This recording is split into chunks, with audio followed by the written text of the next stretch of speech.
il y a une sensation de dangerosité de l'activité qui inquiète certains parents, voilà, et parce que c'est vrai que les images du rugby professionnel qu'on voit beaucoup sur les écrans, ben, elles portent aussi cette image un peu de combat très fort, etc. Et donc nous, on a aussi à montrer que le rugby, justement, des enfants, c'est pas du tout ça. Hein, c'est plus le gendarme au voleur où on va s'attraper et se mettre au sol que réellement ces collisions qu'on voit dans les matchs à la télévision le samedi ou le dimanche. Donc le plaquage, pour revenir là-dessus, c'est vraiment dès le plus jeune âge, dès les premiers... Alors ce qu'on a construit, c'est vraiment l'idée d'une progression. C'est-à-dire que chaque début de saison, on passe par une phase où on fait du rugby à toucher, où ensuite on va faire du rugby, du jeu au contact adapté, c'est-à-dire on joue à ceinturer, c'est-à-dire que le plaquage n'est pas complètement complété. Et ça, en fonction des âges, la période, plus on va être jeune, plus la période va être longue, où on va être sans contact.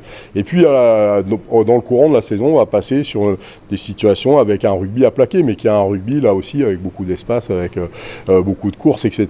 Ce qui est important, c'est vraiment que l'enfant il soit préparé et formé à jouer la situation de plaquage qui est pas dangereuse dans le sens où on respecte les préconisations techniques, etc. Donc c'est un peu ce parti pris qu'on a pris.